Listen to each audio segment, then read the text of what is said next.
Bismillahirrahmanirrahim. Kuningan, Kuningan, Kuningan. Bismillahirrahmanirrahim. Assalamualaikum warahmatullahi taala wabarakatuh. Selamat pagi Bapak Dewan Juri yang kami hormati. Selamat pagi kepada jajaran panitia, Bapak Kabid PPD Provinsi Jawa Barat, DPMD Provinsi Jawa Barat. Mohon maaf. Semoga kita semua dalam keadaan baik dan tentunya dalam keadaan berbahagia. Saya mengutip sebuah kutipan yang keren dari seorang penulis dari Amerika Serikat. Zig Ziglar mengatakan bahwa Anda tidak perlu menjadi orang hebat untuk memulai, tapi mulailah untuk menjadi orang yang hebat. Seperti itu. Oke, kami dari Equanic Agri Nusantara, sekelompok anak-anak muda dari Desa Hantara, Kabupaten Kuningan, melakukan sebuah gerakan pemberdayaan untuk generasi muda Kuningan melalui pengenalan sebuah lompatan teknologi yang terbarukan. Kepada panitia bisa diputarkan video.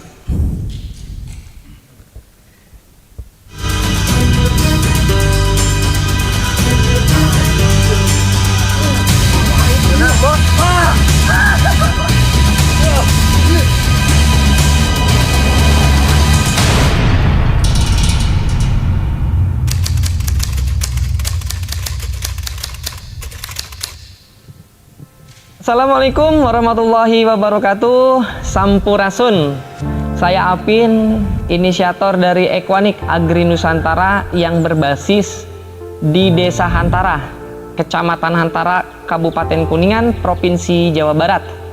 Kami adalah sekelompok anak-anak muda desa yang tergabung di dalam Equanic Agri Nusantara yang sedang melakukan sebuah gerakan pemberdayaan generasi muda terhadap penggunaan teknologi yang tepat guna. Adapun yang menjadi pilot project kami di tahun 2023 kemarin adalah kami dari Equanic Agri Nusantara mencoba mengembangkan sebuah budidaya di bidang pertanian, yaitu budidaya melon premium dengan mempergunakan pendekatan sistem smart farming atau penggunaan teknologi yang tepat guna. Berawal dari sebuah keprihatinan kami terhadap kondisi di desa kami ketika musim kemarau terjadi kekeringan atau tidak adanya air, sehingga mengakibatkan para petani itu tidak bisa melakukan kegiatan pertanian.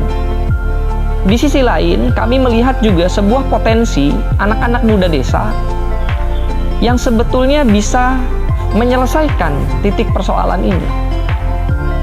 Lalu saya sebagai inisiator mengumpulkan beberapa teman-teman di Karang Taruna Bina Jaya Bakti Desa Hantara, Kecamatan Hantara, Kabupaten Kuningan untuk melakukan sebuah riset terhadap penggunaan teknologi yang biasa dipakai di Jepang, yaitu kami meniru dan mengamati sistem penanaman metode Machida. Sistem penanaman metode Machida di sini adalah tidak tergantung terhadap ketersediaan air. Penanaman metode ini bisa dilakukan sepanjang tahun, seperti itu. Nah, di Indonesia memang penggunaan sistem Machida sendiri di sini masih sangat minim, mungkin baru 1 hingga 2 orang saja. Yang kami ketahui, kami juga banyak belajar dari uji coba yang telah dilakukan oleh Pak Ismail Fahmi. Seperti itu. Berawal dari sebuah unggahan di media sosial Pak Ismail Fahmi, akhirnya kami mengembangkan. Hingga kami saat ini mempergunakan sistem Internet of Things atau sistem penggunaan teknologi internet dalam pengontrolan, dalam pengaturan dan manajemen pupuk atau nutrisi yang dipakai. Adapun sistem yang kami kembangkan di sini adalah penggunaan teknologi pertanian pintar yang mana sudah terkontrol oleh sistem iOS dan Android. Yang kami pakai di sini adalah dari pengontrolan bisa melalui web maupun dari melalui smartphone. Nah, mudah-mudahan dengan pendekatan dunia pertanian ke arah teknologi bisa menggerakkan atau membuat sebuah pacuan motivasi kepada generasi-generasi muda bahwa jika teknologi ini dipergunakan dengan tepat guna, maka akan menghasilkan sesuatu hal yang luar biasa. Assalamualaikum warahmatullahi wabarakatuh. Saya Yaryani Haruhu sebagai Kabid SDA-TTG Dinas Pemberdayaan Masyarakat dan Desa memberikan apresiasi dan dukungan kepada kelompok Equanic sebagai kelompok petani milenial dengan teknologi tepat gunanya dalam pertanian mengenai melon Jepang. Assalamualaikum warahmatullahi wabarakatuh. Saya Hidayat, penjabat Bupati Kuningan, mengapresiasi inovasi dan gagasan Equanic yang telah memaksimalkan penggunaan teknologi untuk para petani, khususnya atau terutama budaya melon premium yang digagas Kang Pipin dan Teh Fitri, menggunakan sistem smart farming yang dikembangkan dari teknologi Jepang yang pertama digunakan di Indonesia.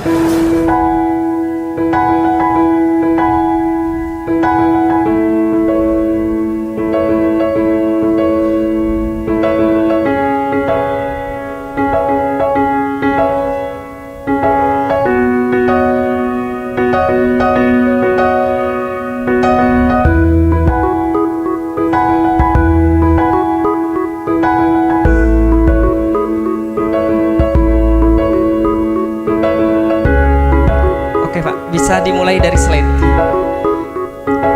Sebuah kutipan dari Bung Hatta membuka wawasan saya, Pak. Bung Hatta mengatakan untuk menerangi Indonesia tidak cukup hanya obor yang ada di Monas, tapi butuh lilin-lilin kecil yang ada di desa. Itu kunci utama kami dalam melakukan gerakan ini. Budidaya melon yang kami lakukan ini hanya sebatas artis, hanya sebatas trigger bagi generasi muda yang ada di desa. Jika mereka mau berpartisipasi dan memanfaatkan teknologi yang ada, mereka bisa. Ini kami buktikan di Desa Hantara, Bapak. Desa Hantara profil alamnya luar biasa, ada di ujung timur Kabupaten Kuningan, yang mana setiap memasuki musim kemarau terjadi permasalahan yang kompleks terhadap kekurangan air, sehingga di sana lahan pertanian banyak yang tidur seperti itu. Dari sini kemudian saya dengan teman-teman Karang Taruna Desa Hantara melakukan sebuah riset kegiatan pertanian pendekatan modern dengan kita meniru yang tadi saya jelaskan di awal, bisa di next mungkin, teknologi Machida di Jepang seperti itu. Tantangan pertanian di Desa Hantara seperti yang dijelaskan di video tadi, produktivitas lahan yang sangat rendah ketika musim kemarau. Itu kuncinya. Generasi muda, anak-anak muda di Desa Hantara ketika musim kemarau, ironis, mereka di desanya nggak ada air, pergi ke kota jualan air. Ini kenyataan yang ada, Pak. Seperti itu di kota, di Jakarta, di Bandung, mereka dorong-dorong menjual air di dalam jerigen, padahal di desanya lahannya tidur, tidak produktif seperti itu. Yang poin kedua, kekurangan air dan teknik penanaman yang masih konvensional, yang mana selalu mengandalkan musim hujan, sehingga kami kira itu masih belum efektif. Perlu adanya peningkatan, perlu adanya lompatan, perlu adanya pendekatan inovasi. Yang ketiga, ini yang paling penting bagi kami adalah kurangnya keterlibatan anak-anak muda di desa. Ini adalah sebuah ancaman besar bagi sistem pemberdayaan generasi muda di desa, yang mana anak desa gengsi untuk turun ke sawah, anak desa gengsi untuk mengenal dunia pertanian. Padahal yang bisa dilakukan di desa yang paling optimal adalah pertanian seperti itu. Dan menurut data regenerasi petani muda khususnya di Provinsi Jawa Barat, Bapak mohon izin, sangat memprihatinkan. Akan ada lost generation, yang mana saat ini menurut data dari Dinas Pertanian saya melihat petani saat ini rata-rata umurnya di atas 40 tahun. Artinya apa? Di 40 tahun sampai usia produktif 20 tahun itu mereka tidak mengenal dunia pertanian. Ini ancaman bagi kami yang kami sadari seperti itu. Makanya kami melakukan sebuah lompatan, mudah-mudahan dengan pendekatan teknologi yang kami kembangkan sekali lagi menjadi trigger, menjadi pemacu untuk anak-anak desa lebih bisa mau melek teknologi yang bisa penempatan kegunaannya dengan tepat serta mengenal dunia pertanian lebih jauh. Solusi dari Equanic Agri Nusantara, teknologi penanaman kita yang kita rasakan selama riset kurang lebih sekitar 7 bulan, penanamannya unggul dan efisien. Karena kenapa?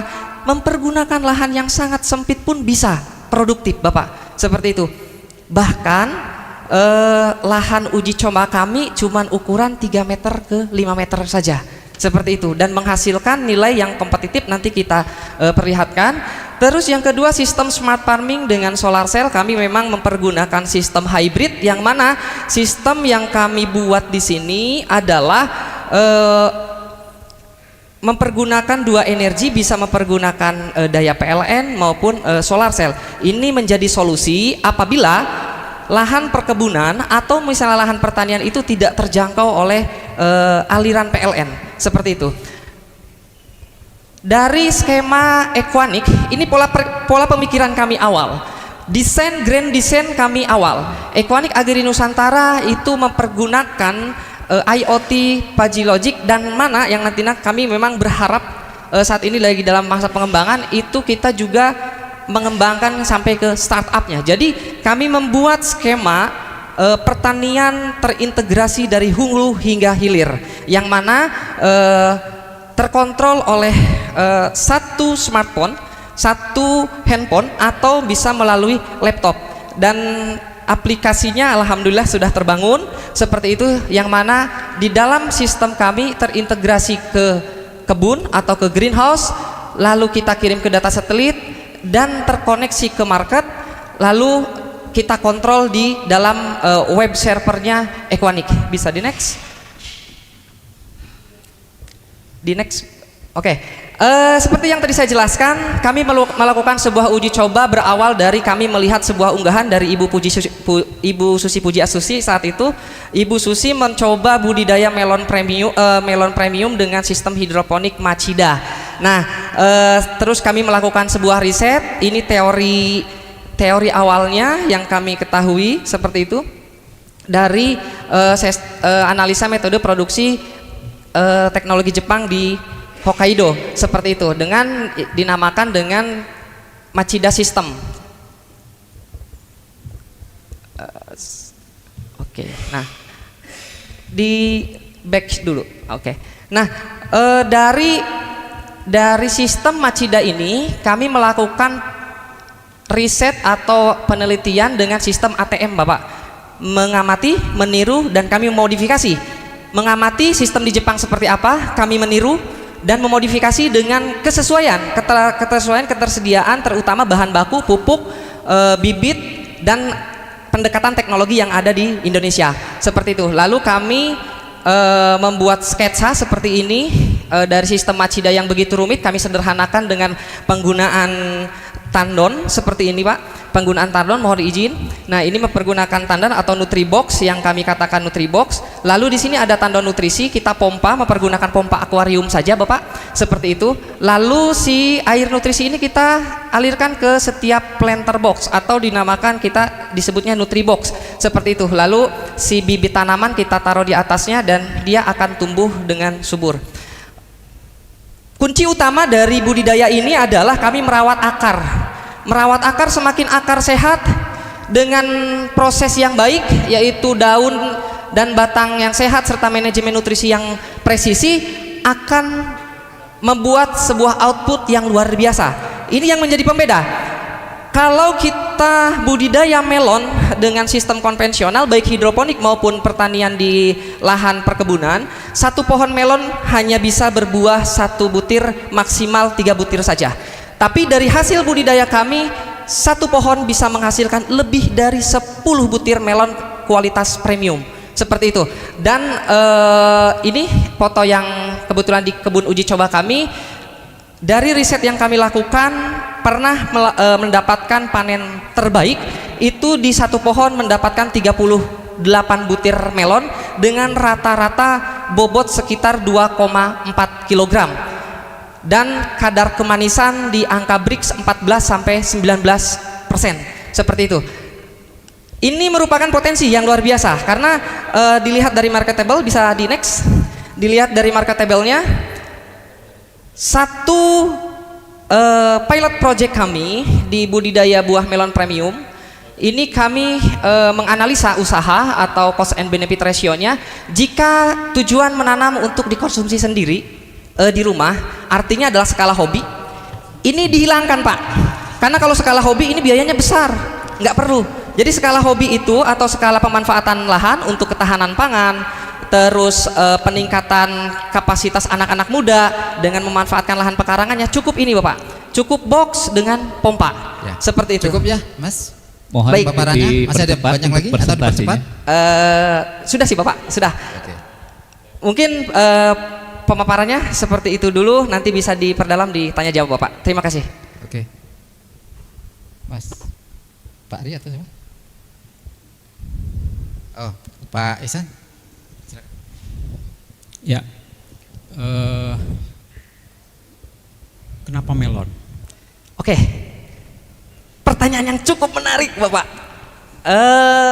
Ini sebetulnya pertanyaan yang saya tunggu. Kenapa harus melon? Kenapa enggak buah yang lain? Melon ini salah satu varietas buah yang sangat sulit diproduksi oleh petani konvensional Bapak.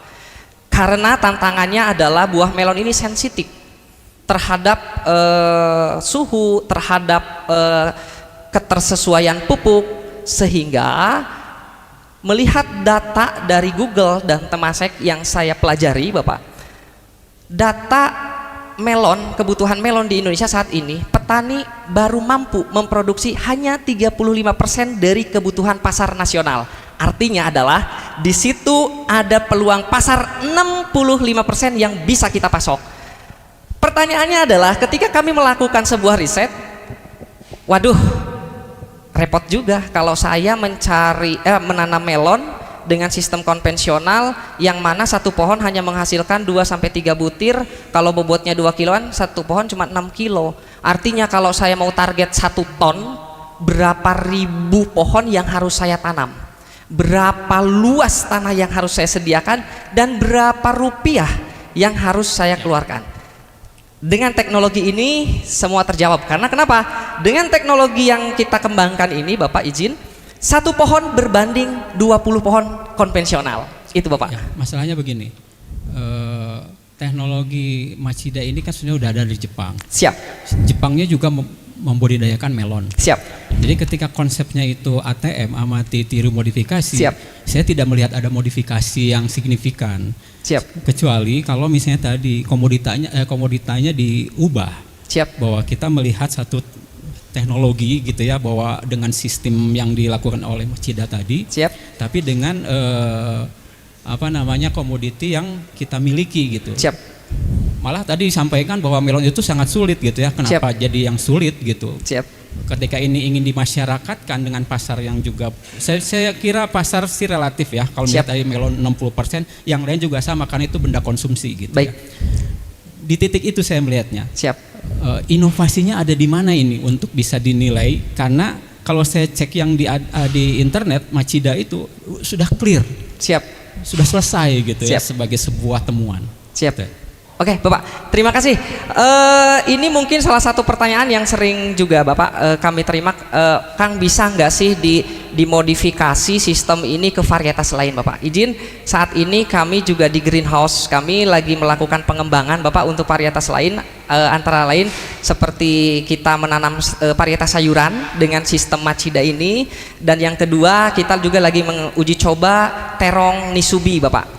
Terong nisubi yang memang peluang ekspornya juga terbuka seperti itu. Ini kami uji coba. Nah, kami sengaja tidak meng-up itu karena terus terang itu masih dalam sebuah riset kami untuk pengembangan di berikutnya. Yang kami sampaikan sebetulnya poinnya di sini adalah untuk lebih kepada pemberdayaan, pemanfaatan pekarangan lahan-lahan kecil. Ketika pun melon itu tidak bisa dijual, ketika melon itu pun misalnya tidak kesulitan untuk menjual, minimal bisa untuk dikonsumsi di lingkungan keluarga sendiri, Bapak. Izin seperti itu.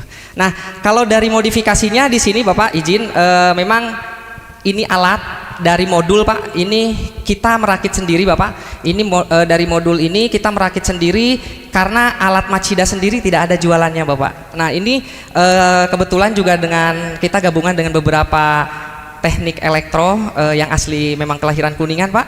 Untuk saya menciptakan modul-modul alat, mohon saya izin perkenalkan, Pak.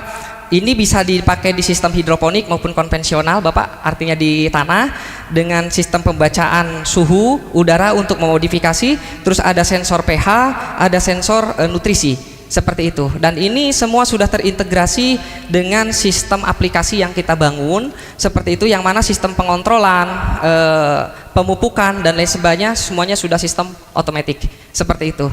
Memang kalau Machidanya aja cuma seperti ininya saja, Pak. Ya, konsepnya kan betul. Kalau misalnya tadi Machida dengan lahan terbatas gitu, Siap. ya, dengan teknologi yang proven gitu. Siap. Kenapa juga kita harus mengolah dengan IoT gitu? Nah, betul. Ini pertanyaan menarik, Bapak. Kenapa harus dengan IoT? IoT ini memang kita persiapkan, Pak, bagi pengusaha yang siap scale up industri. Alhamdulillah gerakan kami dari Desember 2023 saat ini kami sudah memiliki 5 binaan, Pak. 5 binaan Equanic, yang terbesar justru ada di Kabupaten Bandung, Bapak. Bapak bisa kunjungan nanti, ada Jiwalupam. Di Jiwalupam Ciparai itu ada 3 greenhouse seluas 1.200 meter dengan kapasitas produksi kurang lebih sekitar 5 ton, Pak. Melon, betul, melon premium, dan itu murni mempergunakan sistem Equanic. Beliau merupakan binaan dari Equanic Agri Nusantara dan mempergunakan IoT. Itu untuk mempermudah, Bapak, operasional. Terakhir, Siap. pertanyaan saya, udah dapat izin nggak sih dari Machida? Kalau dari Machida belum, Bapak, izin. Nah, makanya kan kita meniru, Bapak, dan memodifikasi seperti itu. Cuman saya juga mohon maaf, Bapak, karena kan di dunia pertanian kami juga baru. Saya tidak sampai sedalam itu harus mengurus izin karena mungkin nanti untuk skala industri. Cuman kami kira sensor yang kami buat ini atau sistem smart farming yang kita buat ini secara duplikasi mungkin tidak menduplikasi karena kami pun tidak pernah tahu sistem Machidanya seperti apa, Bapak. Machidanya justru yang menurut saya, karena sistem itu nggak akan ada kalau Machidanya nggak ada kan. Yang itu tadi, Bapak, punten izin. Ini kita ciptakan sebetulnya hanya untuk membantu operasional operator saja, Bapak, untuk meringankan pekerja seperti itu. Maksudnya gini, kita kan harus fokus ya. Siap. Sebenarnya yang akan dijadikan bahan lomba ini si Machidanya atau si IoT-nya gitu. Dua-duanya, Bapak, izin. Kalau dua-duanya menjadi ambigu karena yang satu tidak membutuhkan IoT, yang ini IoT-nya yang akan dikembangkan. Siap. Gitu.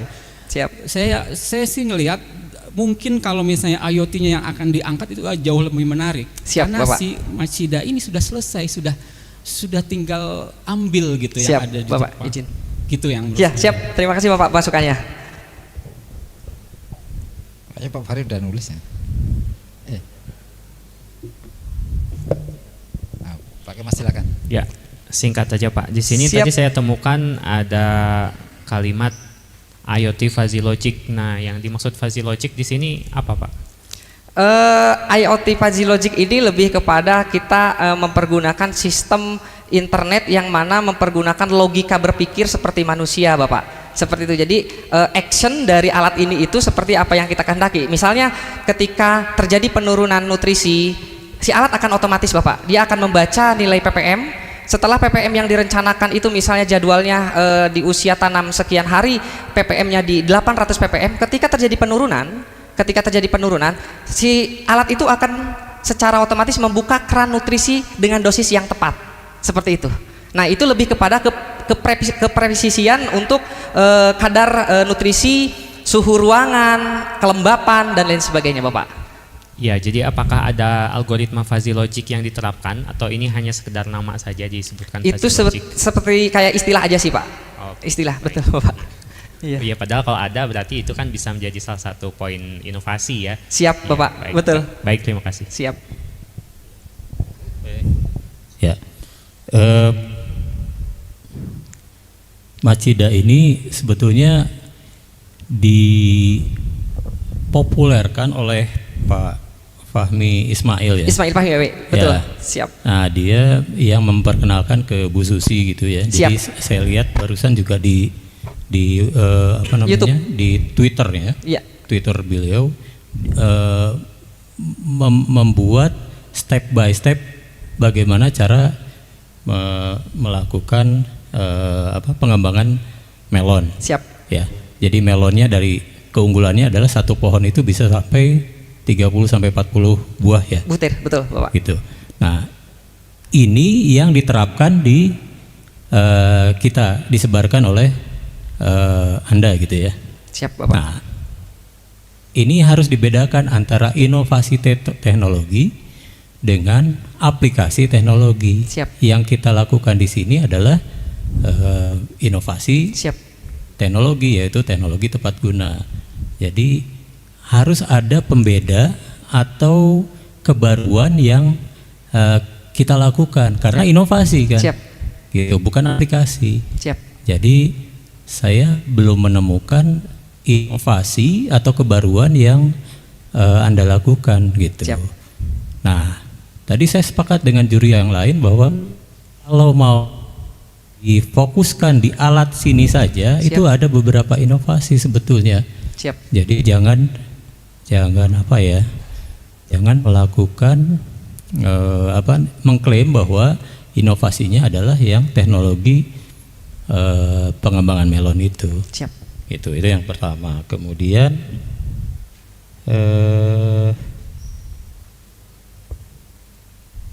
ya, fungsi IoT-nya apa sebetulnya? Fungsi utamanya?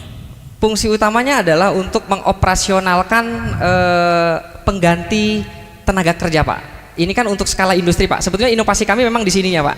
Seperti Ya. itu. Inovasi yang kami lakukan adalah di pengembangan IoT-nya Pak. Jadi seperti pemberian pupuk itu sudah terintegrasi lewat handphone, pengontrolan pupuk dan pengaturan suhu ruangan, kelembapan dan lain sebagainya Bapak.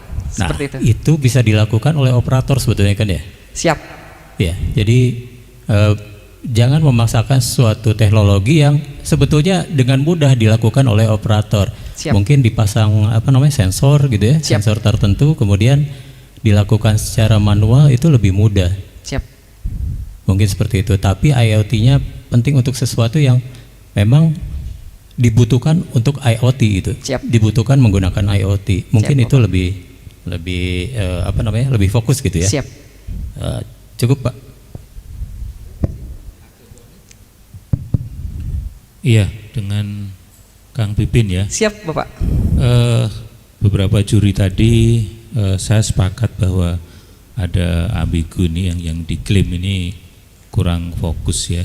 Siap. Penjelasan Anda terakhir tadi adalah di sistem kontrolnya ya. Siap. Bahwa ini sebagai klaim inovasi yang Anda buat.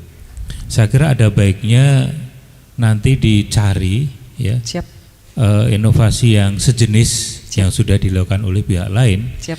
Karena beberapa kali saya menjadi juri itu dari Cimahi pernah, dari Bekasi pernah, itu untuk ngeklaim hal yang sama. Jadi kalau Anda search dulu yang dilakukan oleh mereka sehingga nanti Anda bisa menemukan, oh ini yang saya buat ini yang belum dibuat oleh orang lain, sehingga ada peningkatan inovasinya, tidak mengulang apa yang sudah dilakukan oleh orang lain gitu. Siap, ya. Bapak. Itu yang pertama. Kemudian yang kedua, tadi bicara mengenai IoT, kemudian produknya adalah melon premium. Yang belum saya dapat penjelasannya itu adalah mengenai nutrisinya. Siap Bapak. Untuk aeroponik ini apakah membuat sendiri atau membeli dari vendor gitu ya? Siap. Karena dari semua alat yang Anda lakukan, yang Anda buat ini kan kunci utamanya kan ada di nutrisi kan. Betul, ya. betul Bapak. Izin. Nah, kalau nutrisinya ini bisa dibuat oleh teman-teman sendiri, ini kan berarti kan akan bisa menghemat banyak. Itu yang Siap. saya minta penjelasan Anda. Kemudian yang ketiga, ini kan kerjasama dengan Karang Taruna ya, Siap. juga dengan kepala desa. Di mana Posyanteknya ini peranannya? Insya Allah tahun ini Bapak. Sayang gitu loh. PMD, teman-teman PMD kan kita bicara selalu Posyantek ya, tapi Siap. nggak apa-apa dari Karang Taruna diangkat menjadi Posyantek ini, karena kita bicara mengenai TTG. Ya silahkan. Bapak, izin itu yang kita lakukan di poin modifikasi Bapak. Jadi memang sistem yang kita buat ini untuk nutrisinya Bapak, itu kita melakukan, kalau bahan bakunya Pak, itu kita ngambil dari vendor Bapak, seperti natrium, kalium, fosfor, boron dan lain sebagainya. Cuman untuk komposisinya seperti gramnya dan lain sebagainya itu kita ngeracik sendiri Bapak, izin. Dan basicnya adalah AB mix seperti itu. Jadi larutan A unsur hara, larutan B unsur hara B, cuman komposisinya aja yang kita racik sendiri Bapak. Kalau pupuknya bahkan saat ini alhamdulillah kita juga lagi mau pendekatan organik Pak, dari limbah daun kita lagi mau mencoba untuk bikin POC Pak, atau pupuk organik cair Bapak. Seperti itu. Izin. Sedikit ya, saya kira ini bagus kalau justru inovasinya di sini kan bisa menjadi premium, itu kan dari nutrisinya bukan dari Siap. IoT-nya kan. Betul, Bapak. IoT-nya kan Siap. hanya mengontrol saja. Siap. Nah ini yang Anda tidak sentuh tadi dari awal gitu loh. Siap. Ini bisa menjadi inovasi bagus. Siap. Karena untuk industri sendiri, petani sendiri kan perlu informasi nutrisinya ini. Siap Bapak, Ya, izin. makasih. Memancing supaya Bapak datang ke greenhouse kami Pak. Oke, Bapak mungkin karena waktu juga sudah selesai Bapak, saya meminta waktu 60 detik saja untuk membuat sebuah impresi akhir Pak. Kami membawa sampel hasil budidaya kami yang kami petik sendiri Bapak dari binaan kami Pak. Ini salah satu binaan kita di Gerakan Tani Hantara, anak-anak muda Pak, seperti itu. Pas ini melon yang dipetik, ini wujudnya Bapak, seperti itu. Mungkin ini sedikit kenang-kenangan dari kami untuk Bapak Dewan Juri sekalian. Oke, mungkin dari kami yang bisa kami presentasikan, yang bisa kami sampaikan seperti itu. Terima kasih kepada Bapak Dewan Juri atas ilmunya dan masukannya kepada kami. Sekali lagi kami bukan meniru atau menduplikasi mengambil hak orang lain, tapi kami hanya mencoba mengembangkan dengan cara kami. Kurang lebihnya saya mohon maaf. Wabillahi taufiq wal hidayah. Wassalamualaikum warahmatullahi wabarakatuh. Waalaikumsalam warahmatullahi wabarakatuh. Aplaus untuk peserta dari Kuningan.